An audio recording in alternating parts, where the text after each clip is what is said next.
There are millions of acres of opportunity out there. They belong to you. Every day, decisions are being made that affect your land, your water, your wildlife. You should know about them. This is Your Mountain.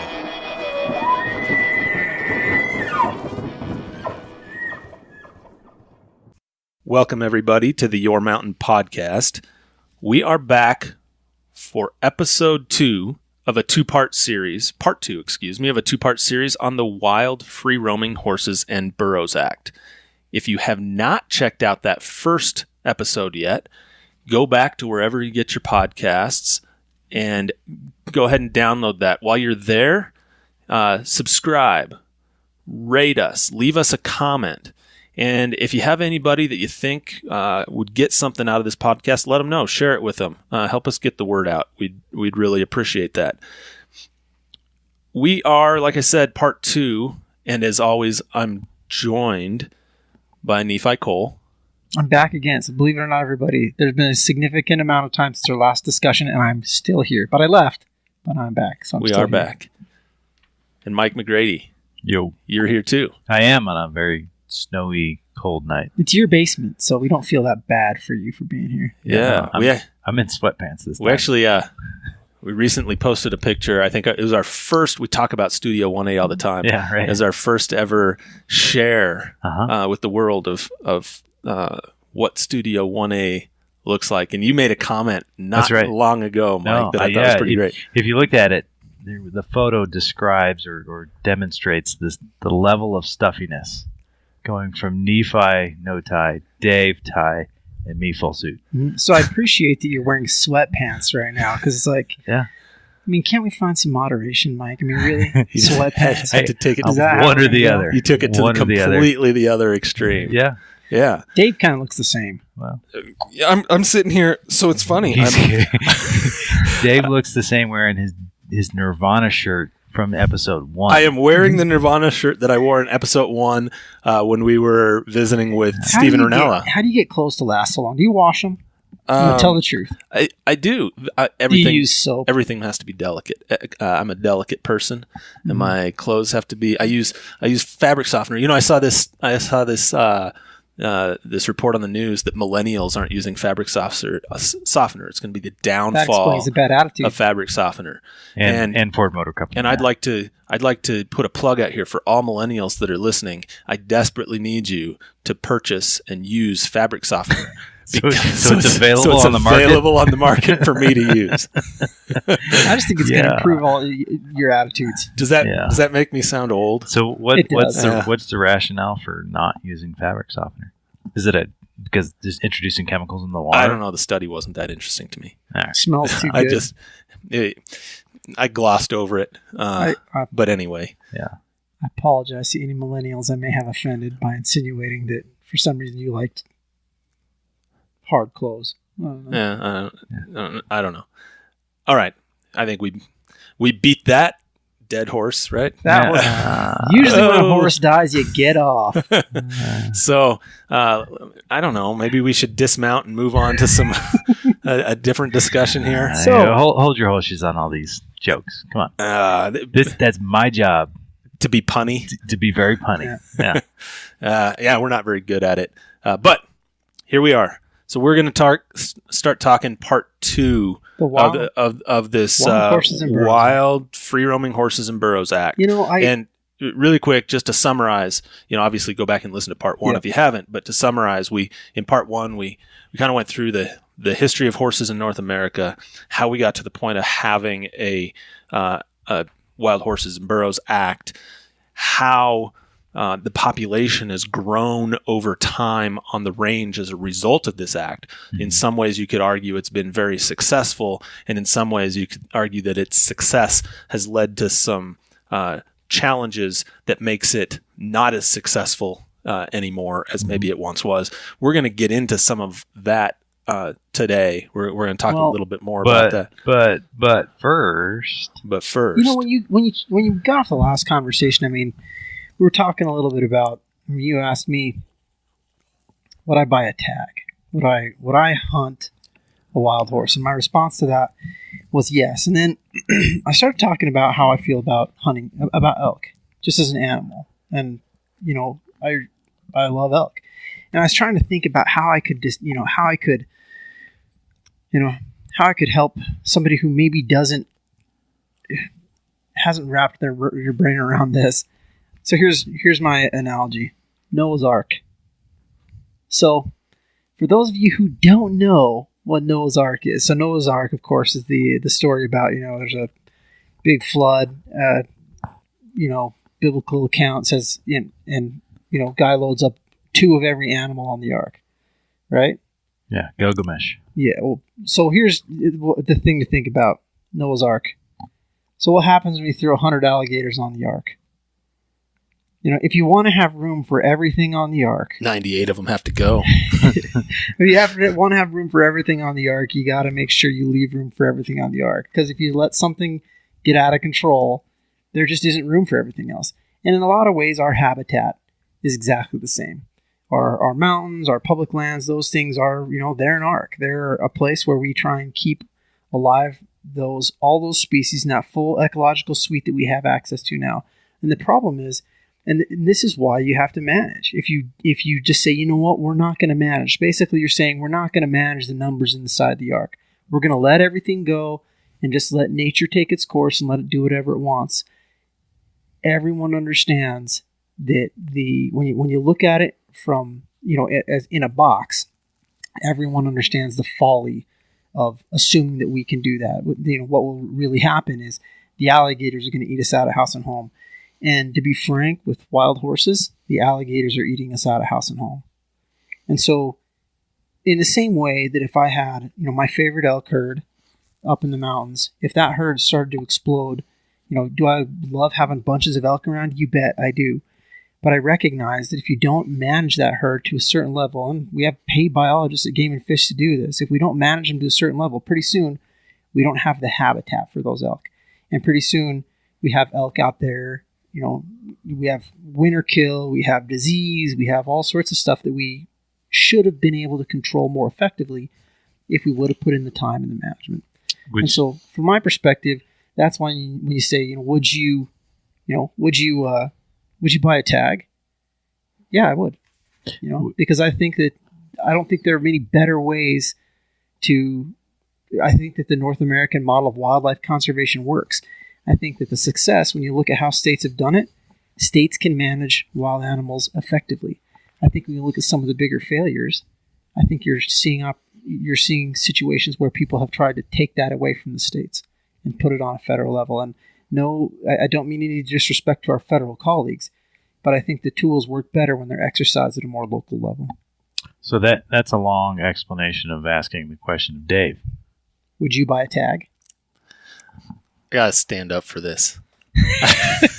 Hold on. I gotta stand up for this. Is there a box somewhere for you to stand? There it is. No. Go ahead, stand up on it. Yeah. Get on that soapbox. Does it kind of look like a soapbox? It does. Don't fall off that. I'm going to try not to. Yeah.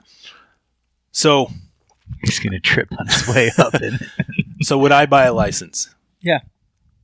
And I'm going to give you the ultimate lawyer answer. Right? Perfect. It depends. It depends. And right? So Mike knows. Right? So here's why it depends. So as a hunter, and you guys know, I hunt a lot, maybe to an obsessive level, maybe to a probably will end my marriage at some point level. No, it was in the vows. That's true. It probably was in the vows. I did try and bury him in there. I always tell her she knew what she got into when she married me. But anyway, so I'm a big hunter. So on a fundamental level, I have zero objection to hunting horses. And I know that might sound, and it's kind of like for the same reasons you articulated, Nephi. I look at it as we have a resource. We have an exploding resource. We need to manage that resource. And I understand there are people out there that say about a lot of things, not just for horses, but would say it for elk, deer, pronghorn, black bear, mountain lion, whatever it happens to be. They'd say, just let nature take its course. Nature will take care of it, right? And to those people, I say that might have been the case a couple hundred years ago or several thousand years ago, before we had 300 and what do we have, 330, 340 million people in this country. People around every corner, under every crevice, there's a person. We've impacted the landscape in such a profound way that it's impacted habitat, that it's impacted species, that we have no choice but to manage everything because of the influence we've had.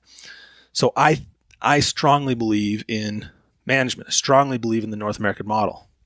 And I strongly believe that that should apply if you have a resource that needs managing, like horses need managing, that model should apply to everything. Because if you exclude something, then it throws the whole model out of whack. And so I think it needs to be there.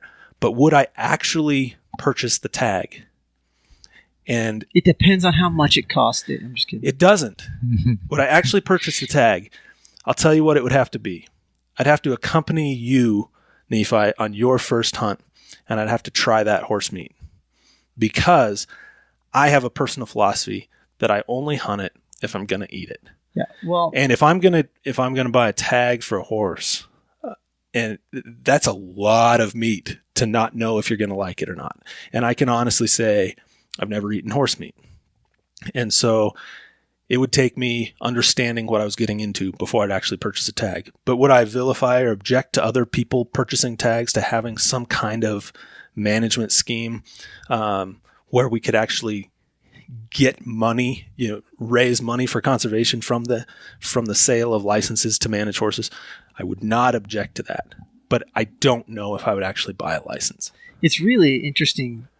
And I'm going to get off my box now and sit down. Yeah, because I agree with you, and I think most of our listeners, I'm going to say, are going to agree, because, and I think it's a fallacy for most of the people that listen to this podcast. I'm going to say that there are quote unquote, when people say trophy hunting, I mean, even most of the people I know that would hunt quote unquote a trophy animal like a black bear, that goes in the freezer. A cougar goes in the freezer, and so a big elk that has a big rack. You know what?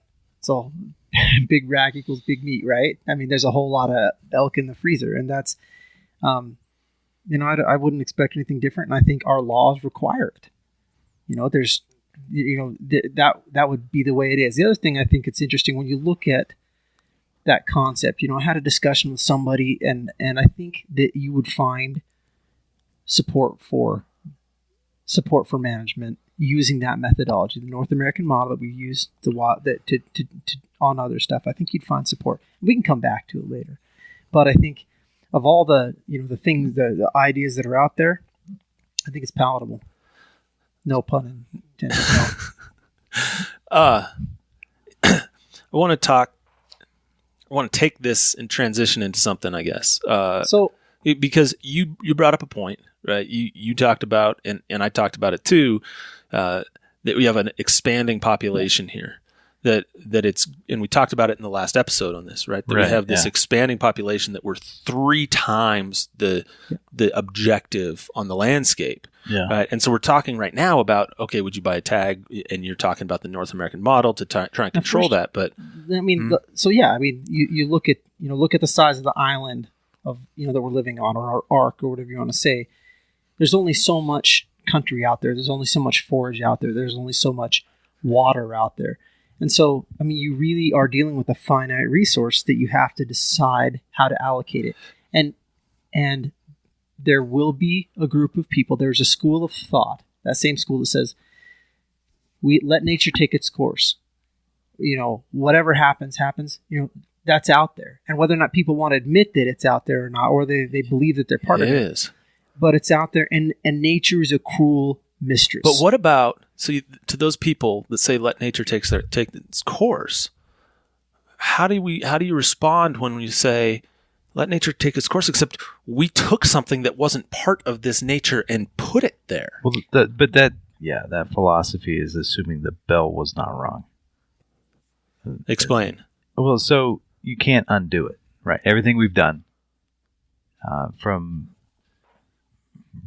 just European migration to the country, the Industrial Revolution, everything we've done has had an impact on the landscape. It will continue to forever. The bell was wrong. You can't unring the bell. Well, but there's one bell that we haven't talked about. There's one bell you could unring, and what I was talking about was specific to horses, right? That you have this school of thought saying, let nature take its course. And I know I was making the point that humans have encroached, and we've done a lot of things that have altered the habitat in a way that requires us to manage. Mm-hmm. But to those people that still say, despite that, let nature take its course with respect to horses on the landscape or whatever it else might be. My question is, we've brought into this ecosystem of these public lands in the West, we've brought in a species that was gone for 9,500 years, right. 90 or more, and put them back here. And now you're saying let nature take its course, only you've really kind of upset the apple cart by putting something into what had been a more balanced system. See, or am I wrong about that? That's false, though. I mean, the assumption that it's ever been quote unquote balanced, that's a falsity that plays into the problem that we have with people saying let nature take its course. It's assuming that there's a balance. There isn't. This thought that nobody managed the continent, that there was no intelligent management before Europeans is false. This thought that animals don't come over and you don't get new populations explode and change. There's a constant balance. There's a constant rebalance and balance. That's what taking its course. That's what extinction is. Extinction is balancing. I strongly believe that there's nature's always balancing itself. It just balance doesn't mean having this snapshot in time of what's out there and saying balance is having that forever. See, when I hear let nature take its course, it seems to me that what that is saying is in nature it will sort itself out, right? And with a presumption of no human involvement. Yeah, and it's not true. Yeah, I mean, you're going to drive towards an end state. The only question is which end states. Is it going to be the one that in our head? Is it going to be the Eden that we'd like to see? Or is it going to be the Eden that we just stumbled upon? Let's take this idea of nature running its course to, I don't know if there's a logical conclusion to it, but let's take it down a path and let's talk about in terms of horses. Let's do. Right? So let nature take its course in some ways would mean this act, first of all, we'd stop doing roundups. We'd stop doing any euthanizations. We'd stop doing any kind of fertility treatment, inoculations, right? We'd stop all that. We'd get out of the management game. And so I guess does that include protection? No, we're just going to disappear off the continent now. Right. Is that what you're saying? We're just, we're gone. So if nature's going to take its course, that means no human involvement. That means no human protection under the act. Right. But then we're part of nature. And so it's taking... My point exactly about how... Yeah, but I think we're going down a rabbit hole I don't want to go down. What I really want to talk about, what I've been trying to talk about for the past several minutes, and we just can't seem to get there. Get there, Dave. I want to talk about what horses have done to the habitat conditions on the landscape. Exactly. And I want to talk about if we don't actively manage these horses on the landscape, what does that mean for other native species? Play it out. What's it look like right now? So here's one thing I know. In drought years, and I don't know if one of you guys told me this or if it's somebody else that told me this, but they recently observed this occurring.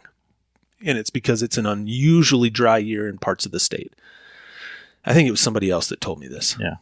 A landowner that told me this said he actually watched at a stock pond, watched wild horses, a whole harem of horses or herd or what do we call a herd? A herd of wild horses. Well, a harem, probably not a harem. No, a harem is an appropriate term. Okay. For the male. Right. Who has the females around him. In a harem. Yeah. Okay. So anyway. But a herd would be much larger. What we'll say is there were wild horses around this water source. Mm-hmm. And there were pronghorn wanting to get to this water source. And this landowner watched these horses chase the pronghorn off. This landowner has told me he's actually seen horses kill fawns in a very aggressive manner to chase them off of these water sources. And they become very dominant and protective and aggressive. They're very aggressive animals. And so you have these pronghorn that then are not able to get to the water source and could potentially die. Now, maybe they can find other sources, but in these drought years, really exceptionally dry years, water sources are limited for all animals. And if you got one species that's dominating and pushing them, keeping them away, that's a problem. Yeah. You also, from what I've seen in photographic evidence, but what I've also had relayed to me by folks that study this on the ground every day, they cause fairly significant resource damage, to grasses and forbs and things that are used by other species of wildlife. Things that perhaps sage grouse need. The amount of pressure on stuff, the way that they will eat stuff down, and then the pressure on a given location it's not anything that you get from any of the other wildlife that's on that landscape. And unlike most of the other wildlife on that landscape, they have virtually no natural predators. Yeah. You might have the occasional mountain lion take down a foal, right? But they're not going to take down an adult, healthy adult horse. There are very few wolves in areas where you have these horses. And there have been some great podcasts and discussions about, people saying like, oh yeah, we all we need is the predators to specialize in. I mean, the reality is that's not going to happen. The numbers aren't right. Well, there's a political reality to it too. On the predator side, even if you had the right predators, well, first of all, you don't have the right suite of predators. The right predators to hunt the horses went extinct when these horses went extinct on North America. Yeah, there's Steve Ranella did a podcast. I'm pretty sure it was Steve. It's really worth listening to with some experts on wild horses when they talked about specifically, there's this assumption that if you have a predator out there that's going to eat a horse, it's going to eat everything else too. So it's not as if you have a predator that suddenly has the capacity, let's put enough cougars in the landscape to make a dent in the wild horse population. You know what those cougars are going to do to mule deer? They're going to make a dent in the mule deer population first. Yeah. That's the thing. They're going to obliterate the mule deer population before they move on to something that's harder. They're going to go, it's like everybody. You take the easiest prey first. And the horses are the most difficult prey source. Well, so they're more analogous to a moose in size and sort of movement, right? Mm-hmm. And so you're talking about a wolf at that point. So, we spend a lot of time. Except the horses travel with a lot of other horses. Yeah, well, that's true. They do. As opposed to moose that tend to travel, they're more solitary. And they might occupy different habitats. For sure, occupy different habitats. Right. They're big animals. They're big so birds. Basically, they're rough on a landscape if they're overpopulating. And they are overpopulating. Yes. We know they're overpopulating. And the other thing, I've heard some arguments. I've heard, the only reason to remove horses from the landscape is because you want to protect the agriculture industry. You want to protect the industry to allow more livestock grazing on these public lands. And that's the reason why you want to do this. There's not overpopulation. There's too many livestock. If you reduce the number of livestock, then there's plenty of forage for all these horses. Right? I'm sure you've heard that kind of an argument. Mm-hmm. Absolutely. Yeah. I have responses to those arguments. And the first one, and I know you've done some serious thinking about this, is part of the problem is discussion is livestock grazing numbers have gone down over time. 31%. 31% since 1971, since this act. Livestock, the number of AUMs on animal unit months. Right. So that's the number allocated, so everybody understands. And that's not the amount of forages gone down. That's the numbers allocated to wildlife grazing. The actual number of animals that you've allowed to graze on public lands has gone down 31% since 1971. And here's the other thing. Contrary to popular belief, it's not popular belief, we all need to understand that those animals are managed. And that those permittees... Livestock, you mean? Yes. Those permittees who are on there, they are out there literally measuring grass. Right. They're taking stubble heights. They're making sure that they're required under their conditions of their permit, in most cases, to leave a certain amount of grass behind for wildlife. for other animals. And they might only have those animals out there for 3 months or 6 months, right? So they're out there for a temporary amount of time. They are measuring how much they take off. And then the Forest Service or BLM comes in at a given time and tells them, hey, time to move out. And then that's why they're out there and, with their horses, like rounding stuff up and moving those animals off. Right. In the same way that we have biologists going out there and doing population assessments of elk and mule deer and pronghorn and saying, here's what, with the livestock grazing out there and, and these other species, here's what the landscape can support for these other species. And then we have our state game and fish departments authorizing hunting seasons to keep those herds, within their population target, right? I mean, so there's active management on the livestock front. There's active management on the large ungulate front. We have a finite renewable resource on the ground, in the soil, in the water, in the grass that's there, and really, we have to look at that finite resource and say, okay, how can we allow these different uses on this resource and protect them into the future? And that's the problem with how we're addressing horses. There's not the thought of, okay, how do we make room for everybody in the boat and protect this into the future? There's one animal in North America that I think, and I don't know if it's a perfect analogy, and I know some people are going to disagree with this analogy because the folks that are out there that think these horses are descendants of the original genus that was here 500 years ago, or 10,000 years ago, so this is really just the same species back. They're going to disagree with what I'm about to say. Before you tee this up, so wild horses are not cloven hoof, right? Mm-hmm. And how much do they weigh? That's a good. I don't know. I honestly don't know how much a Mustang is. They're more than 100 pounds, Okay. right? They're probably in the 800 to 1,000 pound range. Yeah. Okay. I would guess. Lots of backpack loads. Yeah, they're big. Yeah, right. Okay, and they consume forage. Some would say down to the roots in ways that they're gonna affect plant cover. Native species makeup. Yeah, they're gonna be which is gonna bring in sort of that more unpalatable invasive species, including cheatgrass. And I think that's been scientifically proven that the problems flow from that. But this is a large mammal, and that shape of that hoof has a big impact on compaction of soil, what's happening on the landscape, as compared to pronghorn or deer, or those that sort of more till the soil and things like that. Mm-hmm. And so you're getting ready to talk about your analogy. I think what I'm going to talk about. Okay.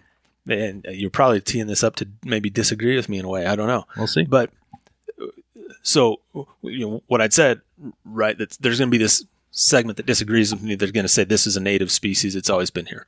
And it was gone for a while, but we brought it back, and this is the native species. This is still a native species. This is a native to North America wild horse. Other people call it a feral horse. Other people call it a feral horse.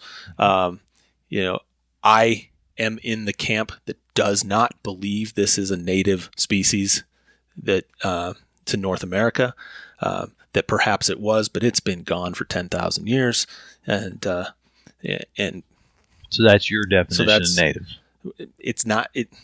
See, I don't believe it's native. Anyway, what's your species you're comparing it to? Hogs, pigs. Oh. So Europeans brought pigs to North America at almost the same time they brought horses to North America, and at almost the same time they found their way onto the land, found their way onto the landscape, and became feral or wild, in a matter of generations, pretty quickly. Hogs, feral pigs, whatever you want to call them, they have never been native to North America. So they were never here. There's no fossil record of them being here the same way there's a fossil record of horses being here. But they were both brought back about the same time, brought here about the same time, and have expanded and proliferated big time, right? And there are states in the Southeast in particular that have significant problems with hogs. And they cause massive resource. tell me if this doesn't sound familiar. They cause massive resource damage. They reproduce quickly and expand their population and range. They have very few predators, natural predators, right? All very similar sounding. The one difference between the two that I can think of is that states are able to put together aggressive management plans to try and combat this species. Or for the states that really like having them there, they're able to generate a lot of revenue. I think of Texas, for example, generates a lot of revenue that can go back in to conservation through the sale of hunts, that sort of thing. This is where it comes back around to policy, though, because at the end of the day, you're going to make this argument. We can all make these scientific arguments. Oh, what was here 9,500 years ago? It's irrelevant. That is not what is driving the policy on this. I agree. It is political economy. And political economy means every American has one vote. That means somebody really, in their heart, it's the heart, loves horses.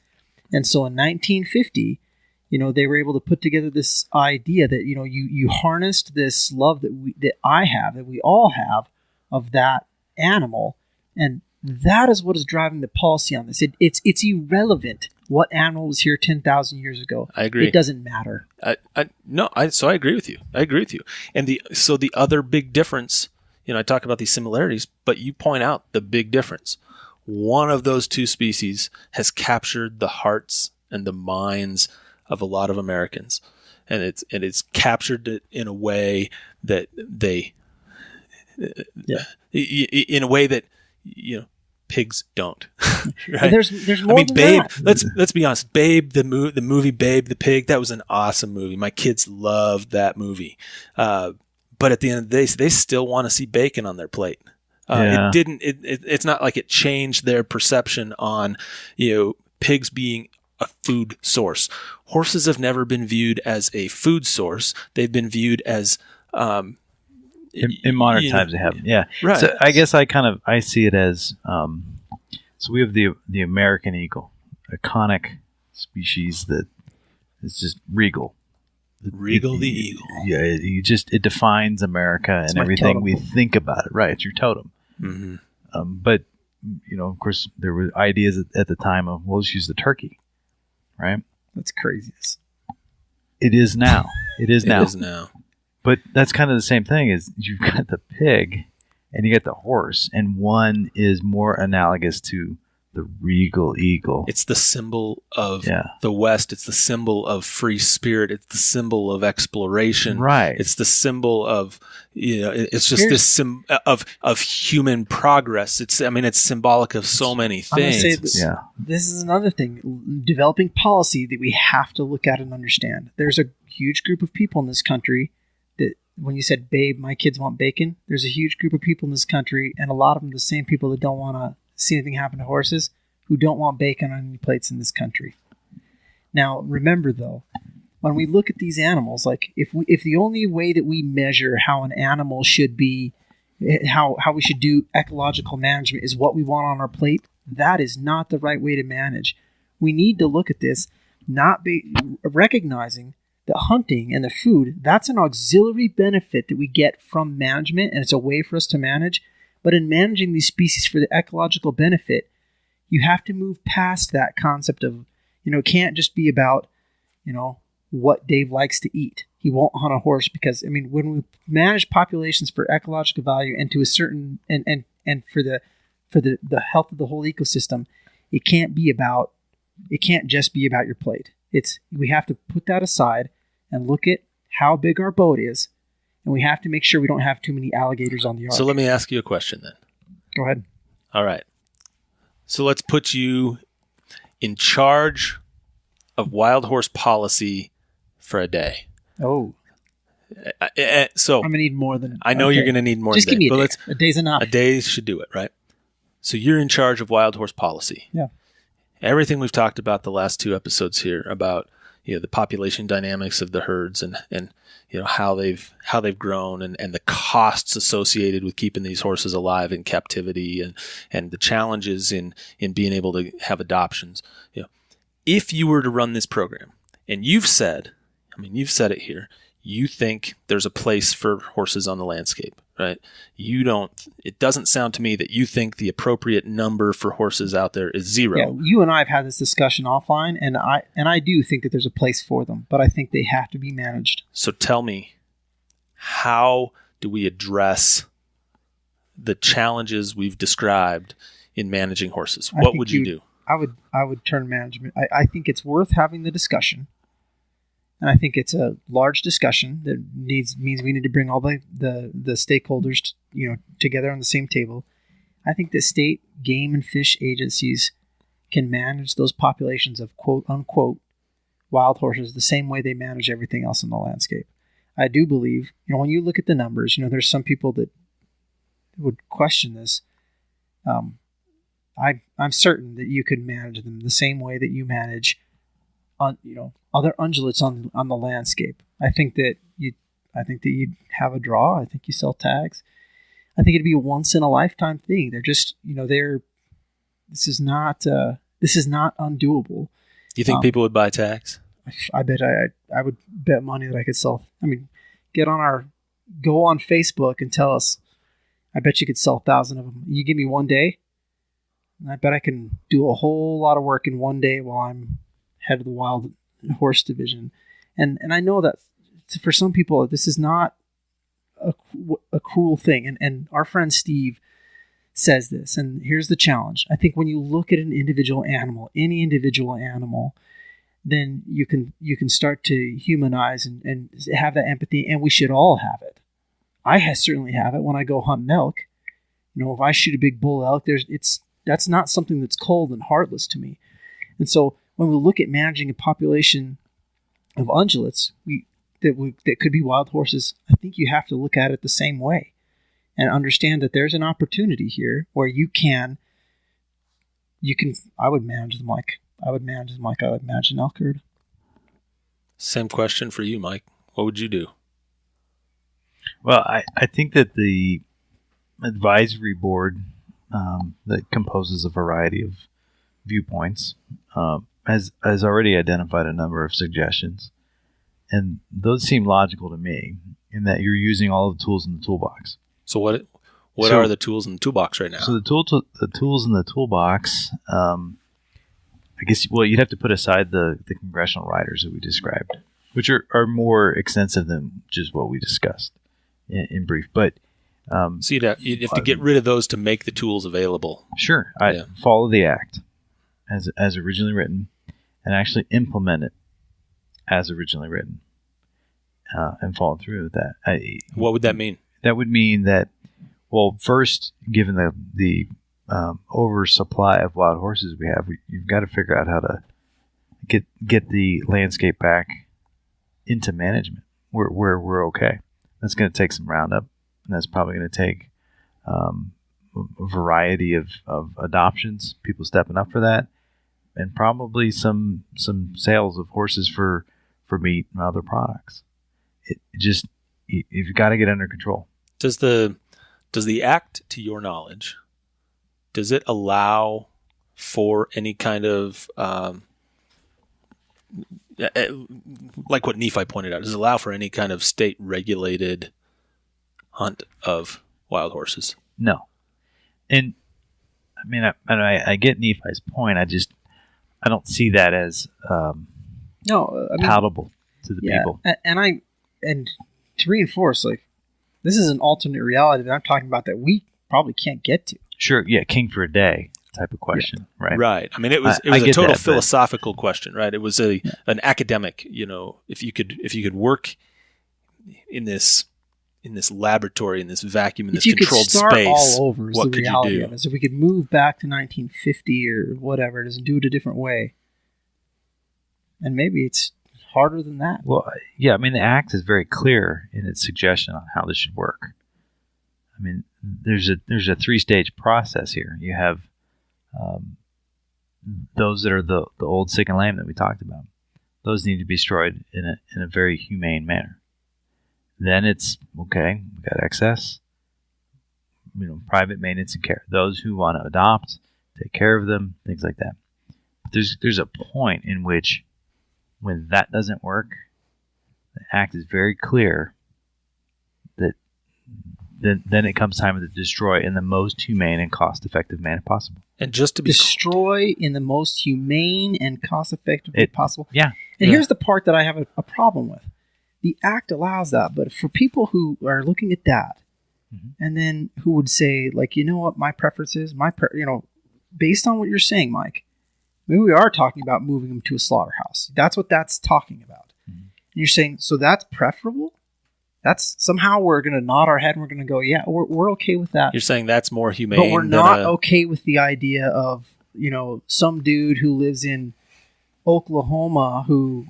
Well, no. Well, so Nephi, your sort of magic little wand for the day is saying elimination of this protection of this Act, because that turns it over to state management. Dave's question was on point. Nothing about this allows for state management. State consultation on what's going on the ground and impacts to other species. But what I'm talking about is application of the Act as originally written. So your point would be, Nephi, it would be, if you were king for a day on this, it would be, we need to talk to Congress about amending the Act to create this opportunity. You? What do you think? So I think a few things. I tend to agree with Mike. Don't let that go to your head. It won't. I know. But I tend to agree with Mike. We need more tools in the toolbox. We need the tools that we had in the original Act. We need to be able to use them. To Mike's point, we are, last year adoptions were about 3,500 animals. And remember, we have 48,000 animals in holding facilities. Right? At some point, we're having not only exponential growth on the range, but we're having exponential growth in holding facilities, and we are not having exponential growth in the budget to manage these horses in these holding facilities. Something has to give. So I do feel pretty strongly that we need to have a different approach than we're using right now. This effective no-kill policy on horses, I think, does nothing. It's not great for horses. It's not great for the overall landscape. I have other concerns I won't even get into today. I have concerns about how the Act as applied today is intersecting with things like the Endangered Species Act and some of the inherent conflicts between the two laws. We're not going to get into discussion about that, but I have concerns about that. So I want to see the Act implemented. If I could, I would consider an amendment to the Act, because I want to have as many sticks as possible, as many tools as possible in the toolbox. Mm-hmm. And I don't see, except for the political palatability, which is a big one, right? That's a huge one. That's the one. Yeah. But it's the political palatability that keeps us from being able to have what Nephi is talking about. But I can't think of a justifiable reason to not have that in the overall bundle of sticks. And I want that to be known. Or in the toolbox. I'm jumping around on analogies. As we talk about this, like, I'm the guy that has to, that got tagged with having to, presenting this as like an option. But the reality is, maybe it's not an option. I mean, potentially it doesn't work for a lot of reasons. Our culture. There's a huge, but you were asked a very specific question of, if you could work in this controlled lab where you could control everything, how would you do it? Yeah, and I would and I think that makes a ton of sense. We're not going to be able to get there. We're not. Now, yeah, I probably was thinking a little bit too much on reality, because the problem is, because if you're really just king for a day, then probably you would change things. I mean, completely on how it's done. Dave would just snap his fingers and they'd be gone. We've had a discussion about what the appropriate number of animals is on the landscape, and I know you said that there's potentially a place for them.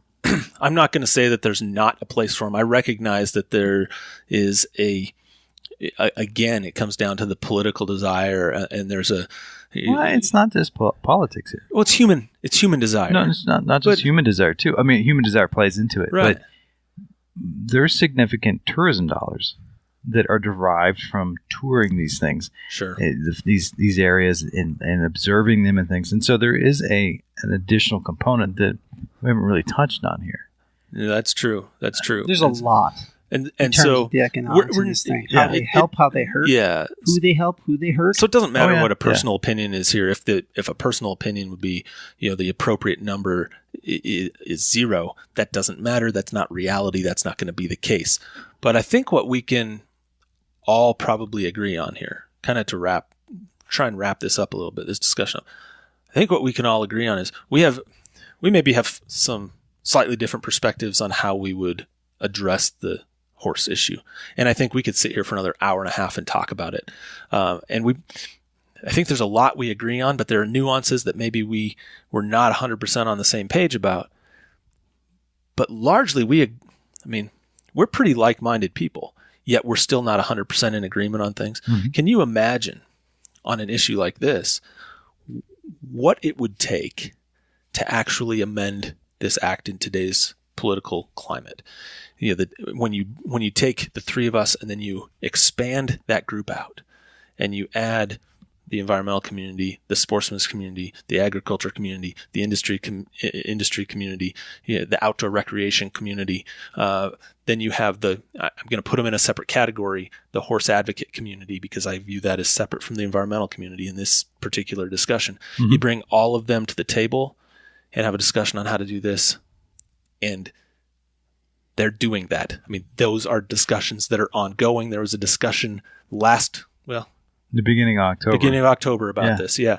And they're constant, and it's very difficult to come to agreement. And so I think we can all agree something needs to give. Something has to give. We need to figure out how to chart a separate or a new path forward on on this management dilemma we've got. But it's a heavy, heavy, heavy lift to get there. Is that fair to say? Oh, yeah.